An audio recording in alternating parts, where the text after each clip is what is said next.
You look back and watch one of your favorite shows from the 90s.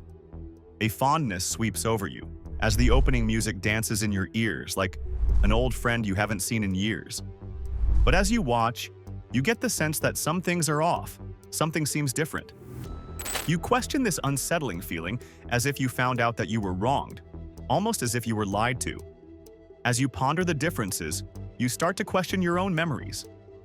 Are they flawed? What has changed? Well, the truth is, you've changed. The show is exactly the same as it always was. While just noticing these changes might be a shock, it might also make you wonder what would these shows be like if made today. Dozens of 90s teen dramas would not be made today without major and sweeping changes. And what was once a beloved after-school TV show is now raising serious questions. But why? The 90s teen shows were full of high school crushes, heartbreak, and even adult content. Ironically, they were praised for upholding the truth. But more than 2 decades later, we're awake to the reality. These shows are tone-deaf and outdated. From a teacher-student affair to pushing harmful gender stereotypes, these 10 90s teen dramas would face a serious reboot, so join us as we explore why these 10 90s teen dramas would not be made today. Starting at number 10, Beverly Hills 90210. Airing from 1990 to 2000 and setting the standard for modern teen soap operas was Beverly Hills 90210.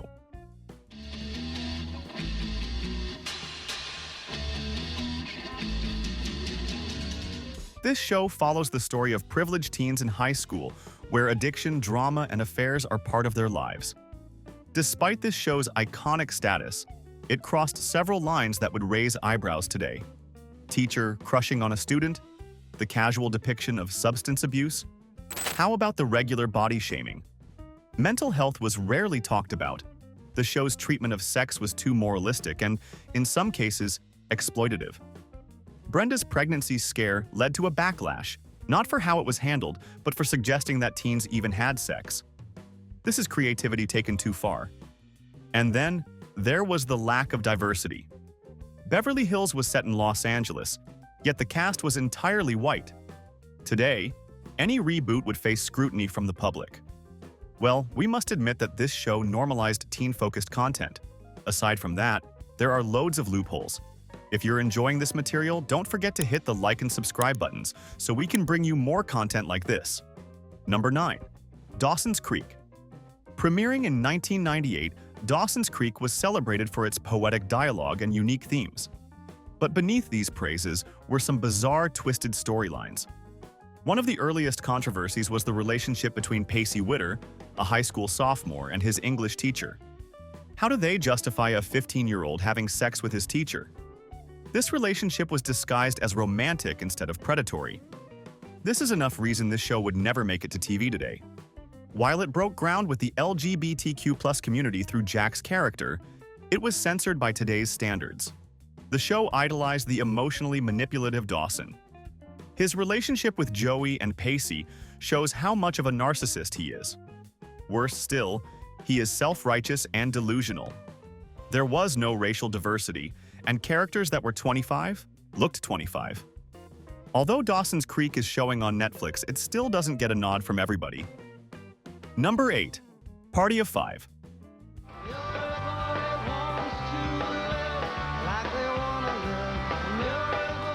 This 1994 drama tells the story of 5 siblings trying to survive after their parents died in a car crash.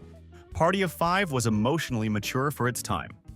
It tackled sensitive issues like grief, alcoholism, and abandonment with no professional touch.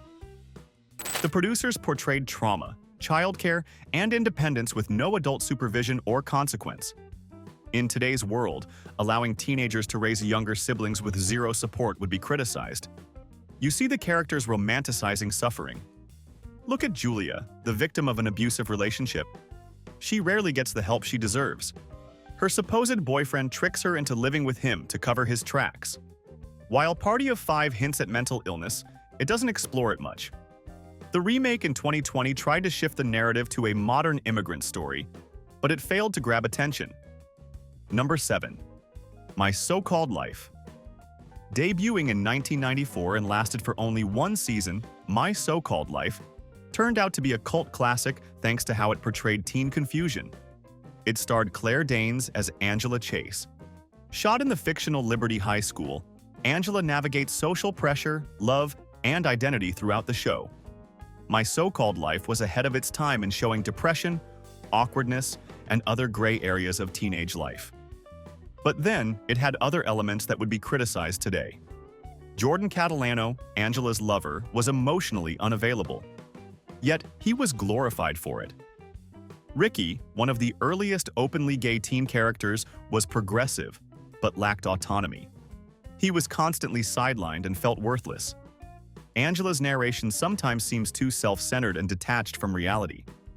The pacing was slow by today's standards as well. This show was very white and framed as female agency through male desire. If My So-Called Life was rewritten in 2025, it would have more supporting arcs and a more intersectional lens. Number 6. Felicity. Before 1998, teenagers had not seen a show like Felicity, and it brought a unique twist to teen dramas.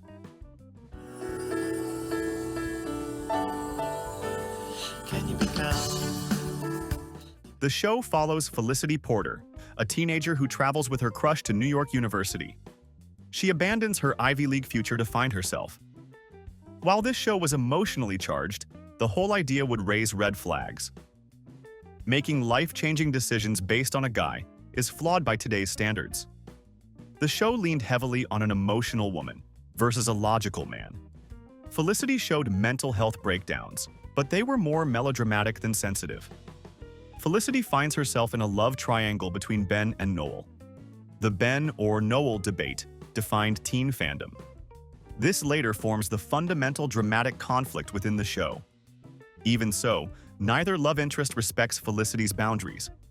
The lack of racial and class diversity in a New York-based college setting is glaring. If this show is remade today, it would have a different emotional and cultural tones. Number 5. Popular. Among the most talked about teen dramas in the late 90s was Ryan Murphy's Popular. It ran from 1999 to 2001 and featured Brooke and Sam, students at Jacqueline Kennedy High School. Brooke is a popular cheerleader, while Sam is an unpopular reporter. This show was a blend of teen soap and satirical comedy. Popular tackled body image, teen cruelty, and popularity in ways modern viewers would flag as toxic. Characters regularly insult each other's weight, appearance, and sexuality. While the show tried to criticize the high school caste system, it relied on stereotypes. This is another red flag. Popular had bad jokes about eating disorders, and the ugly duckling word was overused. The LGBTQ+ characters were treated as comic relief and nothing serious. In a time when the media landscape has changed, members of this group would be offended. Popular would not be revived without massive adjustments. It would struggle to get a fan base if it sticks to the outdated storylines. Number 4. Seventh Heaven. If you're looking for what gave teenagers a good reason to stay glued to their TVs, that would be the show Seventh Heaven, as it lasted for 11 seasons.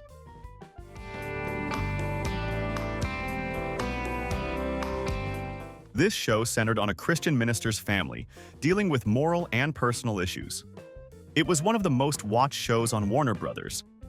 However, it was too moral for a liberal audience. For instance, sex, drinking, and even non-traditional careers were called sins. LGBTQ+ issues were ignored or treated as trash. Characters faced serious issues like homelessness, teenage pregnancy, and peer pressure. Ironically, the solution was too simplistic. You needed to pray your way out of these problems, trust your parents' decisions, or wait until marriage. The show imposed heavy gender roles on daughters. The girls were expected to be modest, while the sons were supposed to be protectors. Seventh Heaven is even in a bigger mess thanks to the real-life abuse allegations against the lead actor Stephen Collins. It makes it difficult to watch this show without even a tinge of discomfort. Today's audience expects some cultural sensitivity, inclusive values, and complex characters. The moralistic tone made the show fall too flat. Number 3. Breaker High. If you're looking for a show to take teen drama to a whole new level, then we're talking about Breaker High. It stars a young Ryan Gosling, attending school while traveling the world. While this sounds fun, it's largely unrealistic and tone-deaf. Some episodes showed students engaging with international customs in ways that made fun of them. Cultural appropriation was used for laughs, and historical context was simply non-existent. Female characters were reduced to lovemongers or background cheerleaders. The diversity was minimal, as Breaker High didn't deal with real-world implications of privilege sensitivity. A show like this would face serious scrutiny in 2025. The concept of carefree Western teenagers exploring foreign countries without reflection doesn't sit right with anyone. While Breaker High was funny, it would need a whole lot of editing to suit today's reality. Number 2. Sweet Valley High.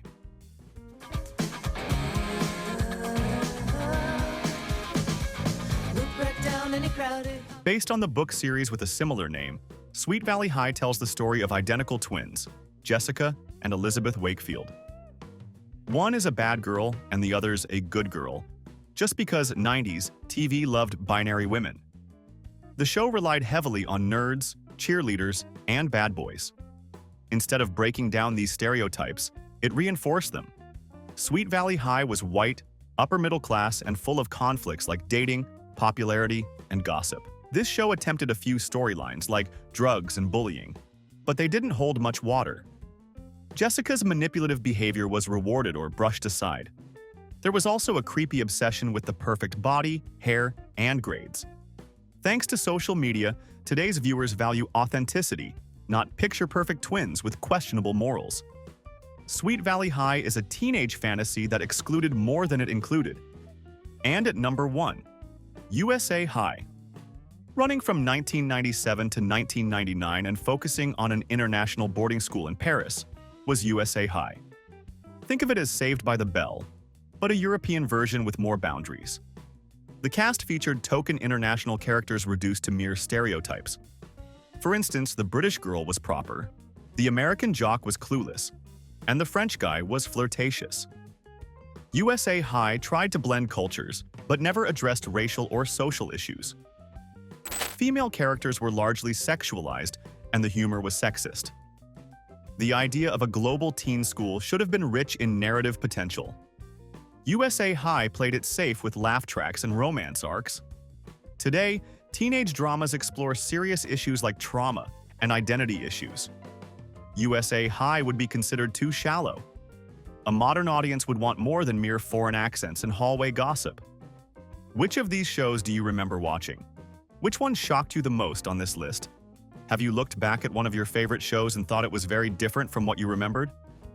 Please tell us in the comments below.